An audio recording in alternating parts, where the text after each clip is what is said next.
Welcome back, MTG Joe here. Today we are going to be going over kind of some deck techs, initial day one brews for the new Thunder Junction set for Timeless of newish kind of archetype mill. Two kind of builds of mill since we're getting archive trap, what you see on the screen, and a couple other cards. I wanted to kind of theory craft where I'm going to start with a couple versions. We just had the Timeless metagame challenge, which was really fun, and we just want to see how we can further build. The first metagame challenge, I actually lost to Mill in it. Ash's Hideous Laughter is a hell of a card when you're playing all 0, 1, and 2 drops. But we're going to look at this card in particular to give an extra boost. So in Modern, this card sees a 4 of in the Modern Mill deck. They do have 8 of the Ruin Crab style effects. But what Archive Trap is, 5 mana. Now, you're very seldomly ever going to cast it for 5 mana. It's a trap card from the original Zendikar set, so how it works is if opponents search their library this turn, you may pay 0 rather than the spell's cost. You do have to announce you've activated my trap card in a Yugi-Moto style voice. And then target player mills 13.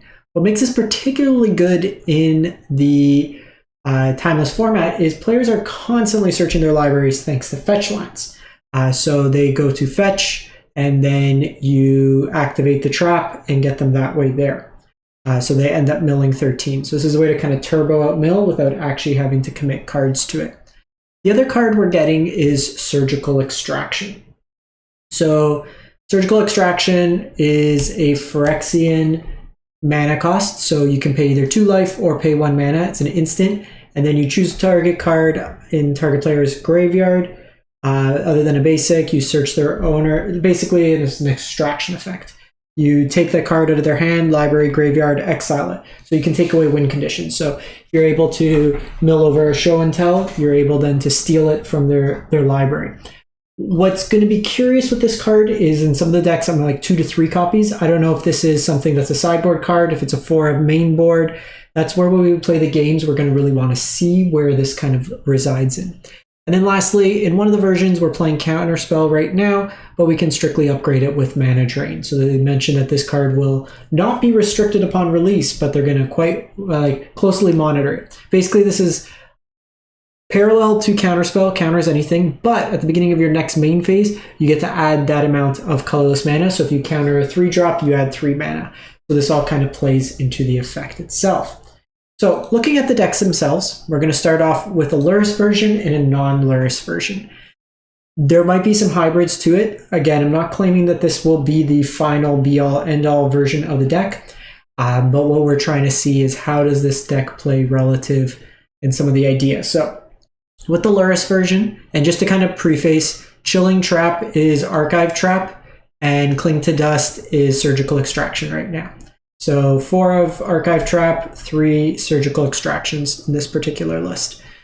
With this list here, we're leveraging both Deathrite Shaman. I think this is reasonable to keep in. While not necessarily contributing to the mill, we're very easily going to be able to get lands out of our opponent's graveyard. It can also gain us some life and then drain them, and then provide some main board graveyard hate.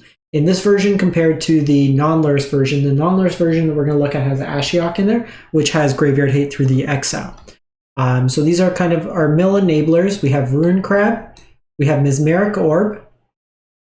So we'll kind of go from here. So Ruin Crab, line comes to play, mill 3 cards, you have fetch lines, so you can get like 6 cards that way there. Because we're playing a bunch of fetches, Brainstorm obviously in the deck, very good. You have Drown in the Loch, which in this deck can be both a counter spell and a removal spell, and then we're able to turn it on from just milling over our opponent. 10 cards at a time with Glimpse the Unthinkable. Mesmeric Orb, whenever they're untapping, they'll mill cards as well. Tasha's Hideous Laughter. Not great against Show and Tell because they play Omniscience and it's like a 10 mana spell, but against the Grixis Death Shadow, the lower to the ground decks, very powerful, just taking out huge chunks of their library and notably exiling. And then a couple copies of Dig Through Time to refill our yard. Because we're going to be self-milling, this is something that we get some value. I may actually want Cling to Dust in maybe a 1-of. Just because you are milling yourself over, you can find it with Mesmeric Orb. So it's not a terrible card to have in its own right in the deck. And then you just have your fetches, stuff like that, kind of building on that case. Sideboard is going to be fairly similar between the two, but Grafdigger's Cage to prevent like your Yawgmoth players, getting stuff, your like field players, anything that's trying to combo out of the graveyard. Both lists, post-board, I'm going to shift into a Bowmaster plan. Something like Tasha's Hideous Laughter, or against more controlling decks, Bowmaster is very powerful. They're usually going to side out potentially some amount of removal, so it just gives us more utility that way there.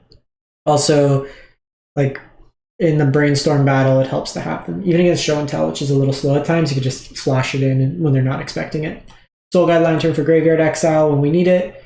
Aether Gust for zoo decks, Titan decks, stuff like that. Test of Talents for the show and tell matchup. Edict for like planeswalkers or big stuff. Basically an answer to Atraxa. And the Mystical Dispute is another cheap counter spell. I didn't think in this version of the mana drain, I don't know necessarily if you want to be on it. If you do, you can just play it in lieu of the sideboard. The only things we're really ramping in this one is the Dig Through Time and the Orbs. I guess you can also hard cast the Trap, but that was kind of my thoughts there. Most of the time, like we do have stuff that we're tapping out at sorcery speed as well in this version at a little bit higher density. So that's kind of the first version I'm thinking. Again, like the cards I'm uncertain about are the Deathrite Shaman. You might want Thoughtseize in here with the number of surgical extractions that can work out. You might want Bowmaster main. You might want to Cling. So that's kind of the general idea of where I'm starting with this kind of deck. The other version of the deck is an Ashiok version. This was something I was thinking that potentially you can go with Dark Ritual as well. But same idea. With this particular version, I'm going 4-2 because with Ashiok being the notable card here, it's going to exile our opponent's graveyard. I also got rid of the Drown in the Locks because more often than not, we're going to be turning it off. In this version, I'm on Thoughtseize. I was also thinking of going Dark Ritual to allow for either turn 1 Orb or turn 1 Ashiok. I think both things are worth trying out in that particular version. Because we don't have the Deathrite, I did want a more proactive play on one as well, just to get us some utility of picking off pieces. In this version, we have Counterspell, which I would replace with Mana Drain. This one's a little bit more controlling, but kind of same concept in terms of how we're interacting with the opponent. This version here, like I said, the only thing I think I would want to try out both Thoughtseize and Dark Ritual to see which I would like most. Dark Ritual has a higher upside of obviously like turn 1 Ashiok, but lower kind of late game, you're not getting much utility out of it. So that was kind of the thoughts there. Similarly, like Counterspell or Mana Drain, this deck might not want to be on that type of deck, and then either just be a higher copies of like Tasha's Hideous Laughter or other style effects to kind of take advantage of the mill. Sideboard's very similar. Because we have the Ashiok, I cut the cages in this one because Ashiok functionally works like cage and also is the graveyard hate.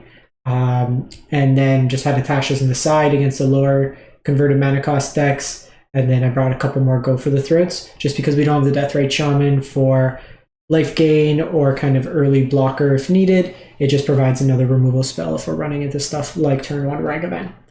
It's kind of where I'm at right now. Obviously, this is kind of a starting point for us to test these things out. The intent is to kind of share ideas, see where folks are at. I think the combination, like cards for sure that will be in, Orb, Glimpse.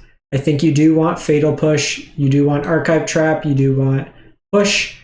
The other considerations are things that we could kind of play around with and get more experience as we run the games. But if you're interested in Mill, if you're giving it a thought, what do you like? What don't you like? Any suggestions? Greatly appreciated as we go through and start planning out for the new set dropping.